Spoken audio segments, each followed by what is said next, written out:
The Tam o' Shanter, a ghost story. Once upon a time, longer back than I care to remember, I went to the old country, Scotland, to visit relatives. It was partly a vacation, partly an attempt to get away from my never-ending persecution by the night floaters. I figured I'd be safe there. Scotland might be home to witches, Nessie, and Burke and Hare, but not night floaters. Alas. My relatives lived in an isolated part of the Heelands, but isolation was fine with me. I stayed at a farm owned by some cousins and used it as a base of operation for visiting other relatives and exploring the starkly beautiful environment. And for drinking. Gallons. Barrels. I was too young to really appreciate whiskey, but I sure did enjoy that strong Scotch ale. One night, I was visiting some of the younger members of the McJames clan when I had a drop, or two, or three too many. By the time I decided to leave at midnight, I was 1 over the 8. In other words, I was pie-eyed and rat-arsed. Crapulent. One of my cousins was trying to tell me something. I had enough trouble understanding him when I was sober, but now... "One, whatever you do, lad, dinna take the path. Aye, dinna take the path. You canna go there. Stick on the main road. Aye, dinna take the path." I promised not to take the path. At least I think I did. I honestly canna remember. It was a beautiful moonlit night in midsummer, and good to be alive. It was a pleasure to hear my sneakers crunching the gravel of the road, and to breathe the clean mountain air. Sadly, in life, such moments of peaceful tranquility are not meant to last. For after a few minutes, I became aware of a most unpleasant sensation. I had to pee, really badly. I mean, after 10 pints, or was it 11? Anyway, I had to go, and I was still at least a country mile from my destination. Now I know, I was in the middle of nowhere, by myself, so why not just... But I also had the unpleasant sensation of being watched. I couldn't see or hear anyone around, but with the moonlight as bright as day, they would probably see me if I whipped it at... Besides, it didn't seem a polite Canadian thing to do. So I gritted my teeth and grimly picked up the pace. I had only gone a short distance when I came to the path I had been warned against and stopped. It occurred to me in my befuddled state that I could cut the distance home in half if I took it. After all, what could possibly go wrong? I took the path. I was making good time when I became aware that the hairs on the back of my neck were standing up, so that the unpleasant sensation in my bladder was now accompanied by the unpleasant sensation of being followed. But there was no one around, and I was in the middle of nowhere. So who could be following me? Who or what?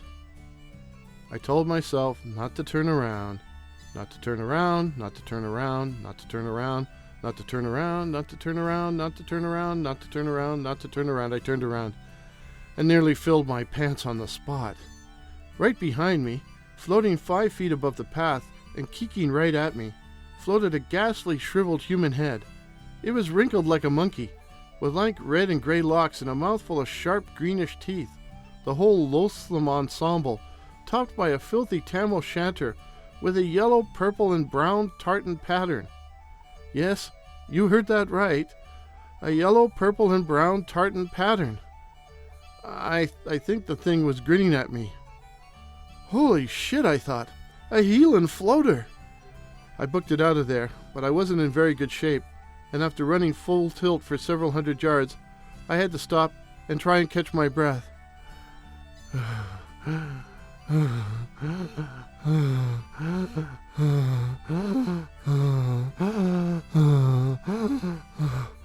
I was gasping like a whale, and I wouldn't have been surprised if they could have heard me as far away as the Shetland Islands. But when I looked up, the head was still floating there, still grinning.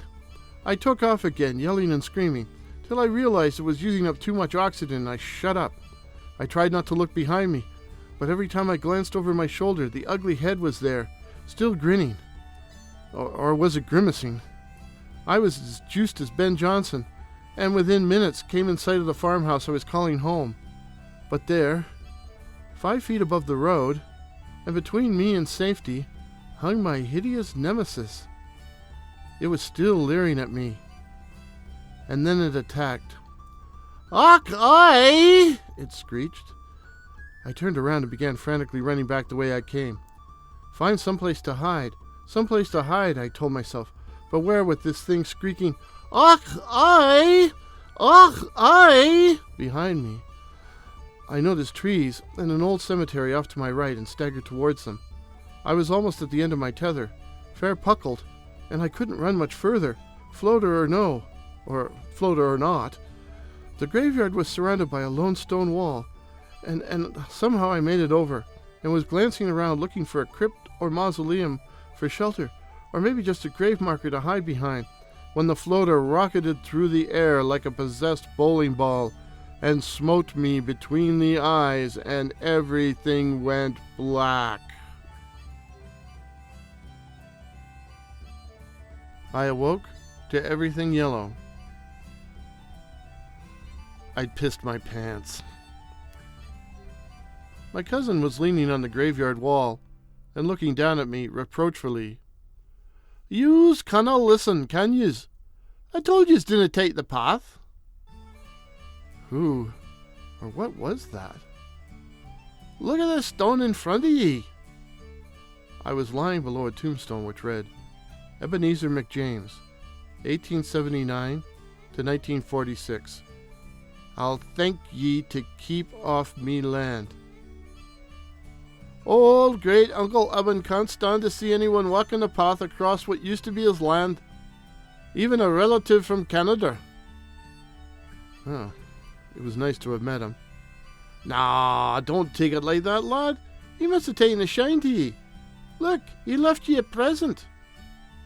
Atop the tombstone lay the lurid and indescribably verminous yellow, purple, and brown tartan tam o' shanter. "Great Uncle Eben designed that himself to be the tartan of the McJames clan. I remember showing the tartan to a friend of mine who said, 'That's enough to make all of Scotland puke.' They insisted on me taking it with me when I left, but I fooled them. I fed the tam to Nessie when they weren't looking. From ghosties and ghoulies, night floaters, and McEwen's ale, may the good Lord preserve us. Amen. Scotland rules. Okay.